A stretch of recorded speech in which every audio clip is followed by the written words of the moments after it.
Hoya Saksa.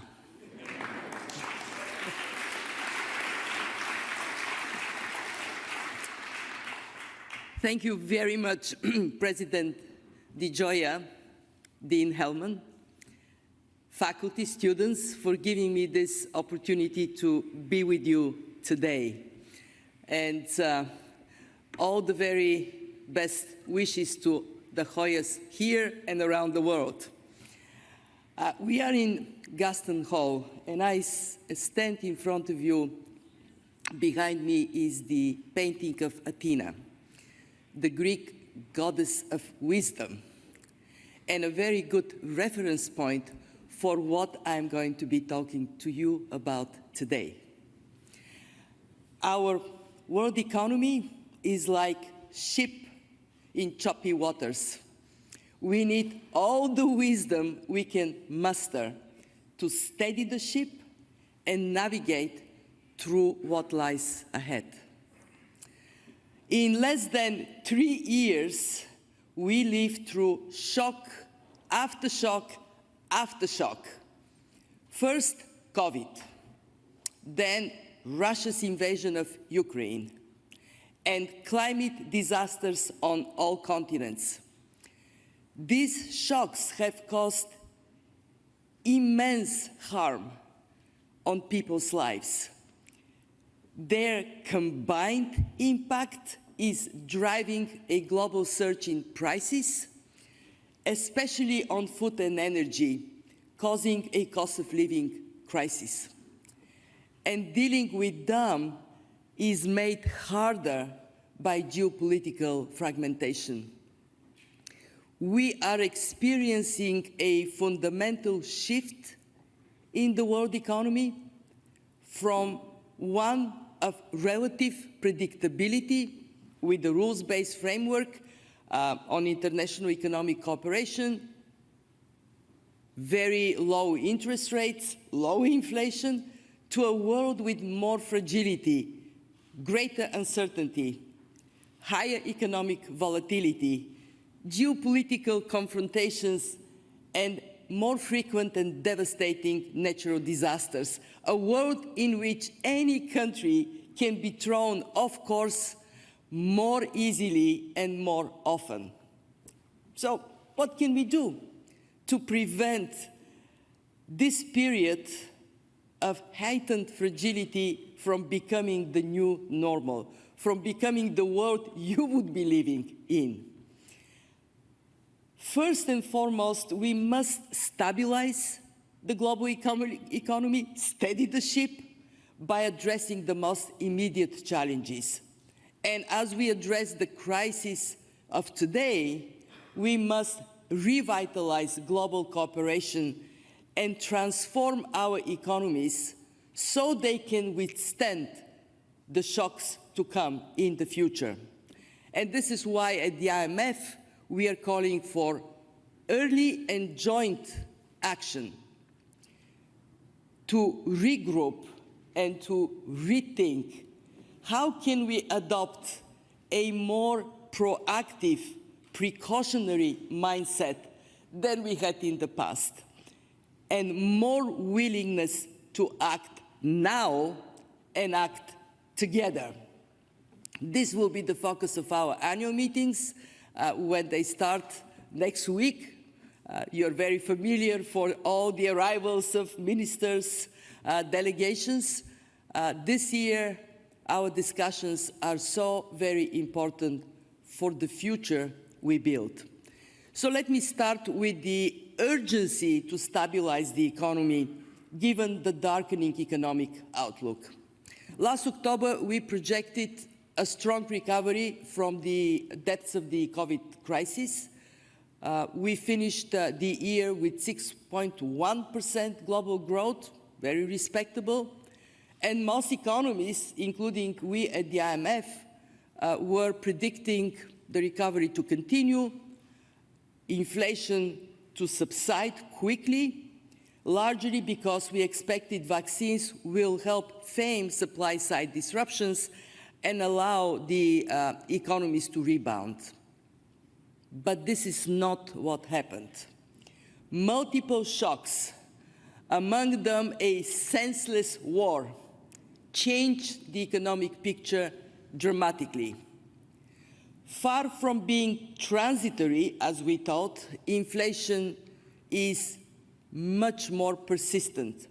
High energy and food prices, tighter financial conditions, lingering supply disruptions decelerate growth. All of the world's largest economies are now slowing down. The euro area is severely affected by the reduction of gas supplies from Russia. China suffers from pandemic-related disruptions and a deepening downturn of their real estate market. And while the US still has a fairly vibrant and strong labor market, momentum is slowing down. Why? Because inflation is reducing disposable income of people, and consumer demand as a result is falling down, and higher interest rates are a drag on investments. This, in turn, affects emerging markets and developing countries. They face reduced demand for their exports and tighter financial conditions for those of them with high level of dollar-denominated debt. This is pretty dramatic. So what is happening is we have downgraded 3 times since October last year our growth projections. Last time we brought 22 to 3.2% growth, and for 23 projections was 2.9%. We will see, we always come around the annual meetings with our World Economic Outlook, that we are further downgrading our growth projections for next year.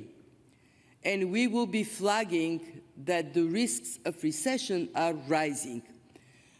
Our estimate is that 1/3 of countries around the world, this is the 1/3 share of the world economy, would experience at least 2 consecutive quarters of contraction this year and next year. And even in countries where growth is positive, for hundreds of millions of people, it would feel like recession because inflation is eating into real incomes. Overall, we expect global output as a result of all this to shrink between now and 2026 by $4 trillion. To give you a sense what is $4 trillion, this is the size of the German economy. Gone. And unfortunately, I'm the natural optimist, but today I stand in front of you and I need to say, more likely to get worse than to get better. In other words, risks are, as we say at the fund, on the downside. Why? Because uncertainty is very high in the context of war and a pandemic that hasn't quite left the scene. And what we see, and this is very concerning, is that financial stability risks are growing. Rapid and disorderly repricing of assets, especially where there are underlying vulnerabilities, can play a dangerous role for financial stability. So this is the picture, darker than we would have loved it to be. What can be done? And this is what our meetings are to wrestle with. How can policymakers stabilize the economy? Let me outline 3 priorities, and they're really, really important, starting from stay the course to bring inflation down. We make a misstep, the cost can be very significant.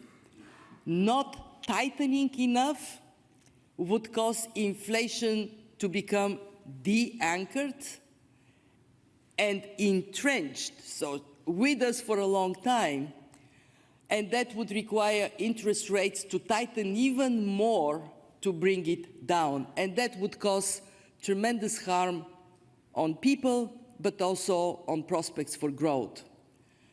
On the other hand, if we tighten too much, too fast, and do so in synchronized manner, we can push many economies into prolonged recession.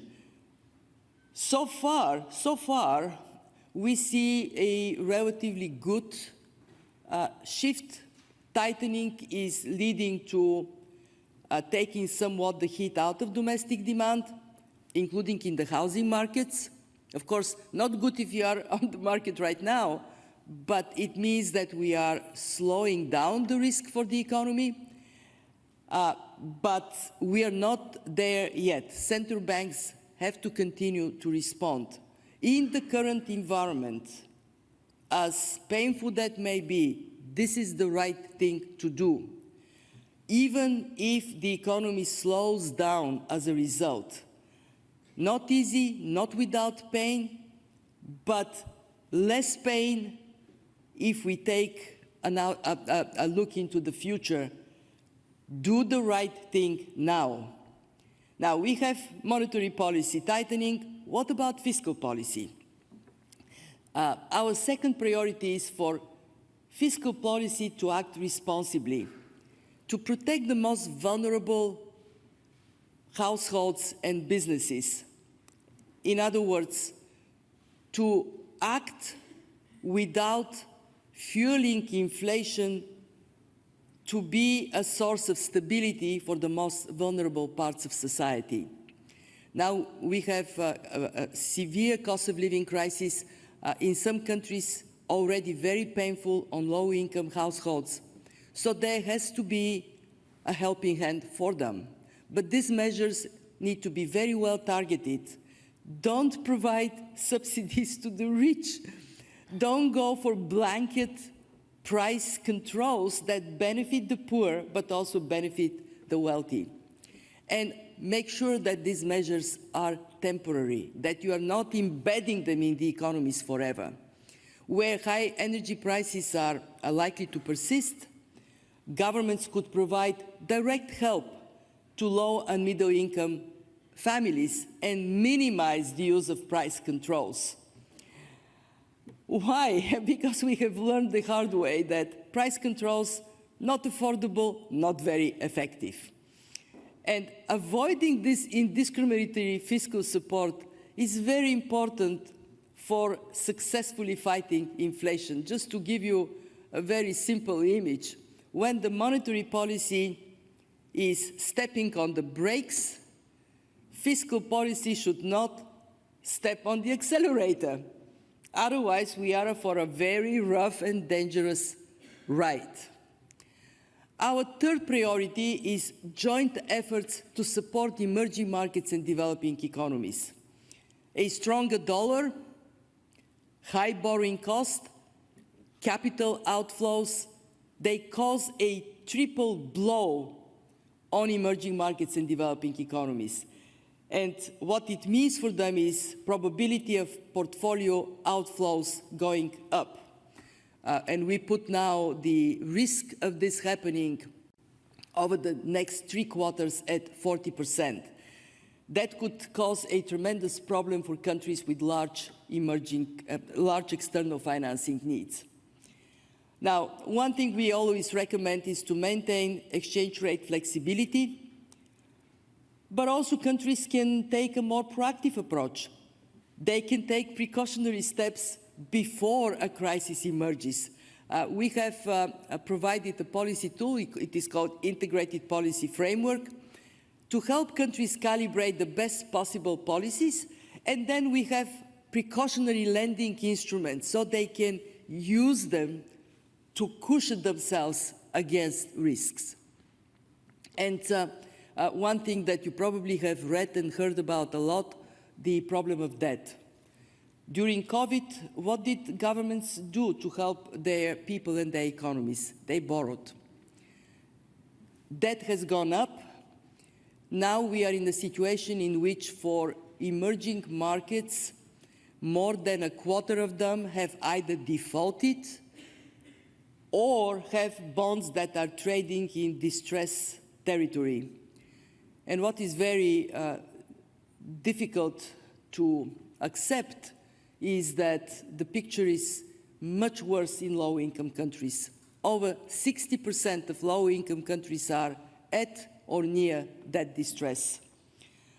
What does it mean? Well, when you have numbers growing, then the risk of a debt crisis grows as well. And if it is to happen, it would not only harm people in these countries, but it would harm global growth and global financial stability. So we have to reduce the risk of this debt crisis. 2 years ago, a platform was developed. It is called Common Framework for Debt Resolution, which brings all creditors around the table, both official and private sector creditors, to provide debt relief to countries that ask for it. 3 countries asked: Zambia, Chad, and Ethiopia. It has taken a long time, but finally we have an agreement on Zambia. We need faster, more predictable functioning of the common framework. And it is very important that large creditors bear their responsibility to act, like China and the private sector. It is not only the right thing to do for countries, it is in their interest to act early to prevent a debt crisis.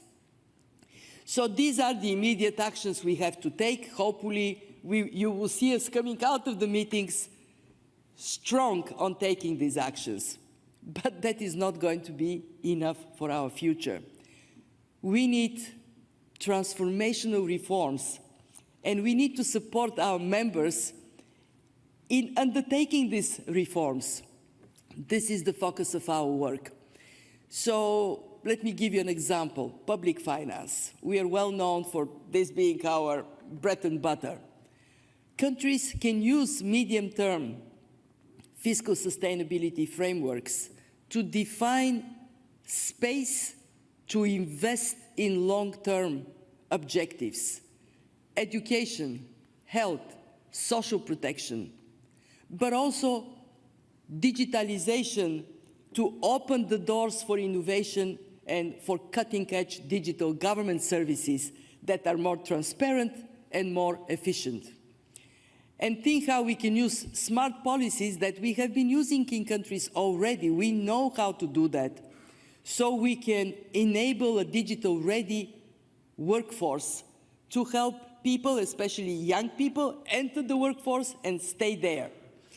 We are also very keen for financial inclusion to open the door for innovation and participation of those who bring the future naturally with them. By the way, we should remember that if there was one silver lining from the pandemic, it was the power of digitalization. How many of you had to study from home? Of course. How many of you worked from home? Well, it wasn't great fun. Obviously, it is much better to be together, but we didn't miss on doing our jobs, and we didn't miss on studying because we were digitally enabled. Think of the people that are not. So yes, we have some ability to project a more resilient future, but let me be very clear. That can only happen if countries work together. We have to face to the chilling effects of fragmentation. We cannot afford the world to break apart. We need to step up our efforts and raise our voices. We need each other. And let me talk about some of the areas where we need each other. We cannot succeed working alone. First, food security. Breaks my heart that we are going backwards on hunger. Hunger is the world's greatest solvable problem, but instead of solving it, we are marching backwards. Today, 345 million people are acutely insecure. What does acutely mean? They are desperate. Mothers and fathers cannot feed their children. So the world has to unite around addressing food security. We at the IMF just created a new food shock window in our emergency financing so we can provide help to countries. we have identified $9 billion in balance of payment needs, and we want to be part of the solution to countries that face this problem. Another obvious area where we need each other is climate change. It is an existential threat to humanity. We can survive inflation, we can survive recession, we cannot survive unmitigated climate crisis. We simply cannot. We have COP27. Do you know what is COP27? I see people nodding. We have to use it to mobilize action. At the fund, we have done something really fantastic. We have created our first ever long-term financing instrument. It is called Resilience and Sustainability Trust. We already have $40 billion for it. 2 countries crossed the finish line, Barbados and Costa Rica, to be the first to benefit from it.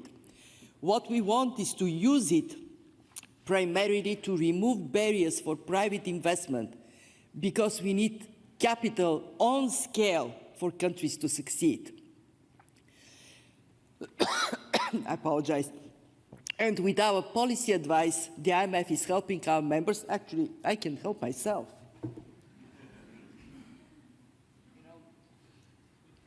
How would our members believe me that we can help them if I cannot help myself to get water? We have done tremendous work in capacity development. Just imagine we have provided policy capacity development support to 174 countries since the pandemic started, in key areas like domestic revenue mobilization, debt sustainability, public investment management. And we, of course, are a financier. Since the pandemic, we have provided $258 billion to 93 countries. And since the Russia invasion, we have supported 16 countries with $90 billion.